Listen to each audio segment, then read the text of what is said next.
സൗദിയിൽ ഹുറൂബ് കേസിൽപ്പെട്ട തൊഴിലാളികൾക്ക് ഹുറൂബ് നീക്കാനും പുതിയ സ്പോൺസറെ കണ്ടെത്തി സ്പോൺസർഷിപ്പ് മാറാനും അവസരം. ഡിസംബർ 1 മുതൽ 60 ദിവസം സമയം അനുവദിച്ചിരിക്കുന്നത് മലയാളികൾ ഉൾപ്പെടെ നൂറുകണക്കിന് പ്രവാസികൾക്ക് ആശ്വാസം നൽകുന്നതാണ് പുതിയ തീരുമാനം.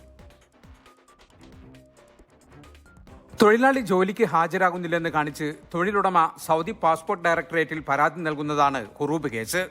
ഇങ്ങനെ നിയമ നടപടി നേരിട്ടുകൊണ്ടിരിക്കുന്ന പ്രവാസികൾക്ക് ഏറെ ആശ്വാസം നൽകുന്ന വാർത്തയാണ് ഇന്ന് പുറത്തു വന്നത്.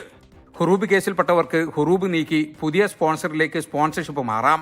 2024 ഡിസംബർ 1 മുതൽ 2025 ജനുവരി 29 വരെ 60 ദിവസമാണ് ഇതിന് അനുവദിച്ചിരിക്കുന്ന സമയം. ഡിസംബർ 1 മുമ്പ് ഹുറൂബ് ആയവർക്കാണ് ഇതിന് അവസരമുള്ളത്. ഖിവ പോർട്ടൽ വഴിയാണ് നടപടിക്രമങ്ങൾ പൂർത്തിയാക്കേണ്ടത്. ഹുറൂബ് കേസിൽപ്പെട്ടവർക്ക് ഇതു സംബന്ധമായ മെസ്സേജ് ഖിവയിൽ നിന്നും ലഭിച്ചു. ഹുറൂബ് ആയവരുടെ സ്പോൺസർഷിപ്പ് മാറാൻ ഖിവ പോർട്ടൽ വഴി അപേക്ഷ നൽകുകയും തൊഴിലാളി അത് അപ്രൂവ് ചെയ്യുകയും പുതിയ സ്പോൺസർ ഫീസ് അടക്കുകയും ചെയ്താൽ നടപടിക്രമങ്ങൾ പൂർത്തിയാകും. ഇതിന് പഴയ സ്പോൺസറുടെ അനുമതി ആവശ്യമില്ല.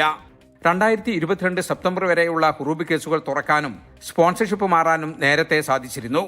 പുതിയ നിയമപ്രകാരം ഇതിന് ശേഷമുള്ള ഹുറൂബ് കേസുകൾക്കും ഈ ആനുകൂല്യം ലഭിക്കും. എന്നാൽ ഗാർഹിക തൊഴിലാളികൾക്ക് ഈ ആനുകൂല്യം പ്രയോജനപ്പെടുത്താൻ സാധിക്കില്ല. നിലവിൽ മലയാളികൾ ഉൾപ്പെടെ നൂറുകണക്കിന് പ്രവാസികൾ ഹുറൂബ് കേസിൽപ്പെട്ട് പ്രയാസപ്പെടുന്നുണ്ട്. ഇവർക്കെല്ലാം ഏറെ ആശ്വാസം നൽകുന്നതാണ് പുതിയ നിയമം. ജലീൽ കണമംഗലം, 24 ജിദ്ദ.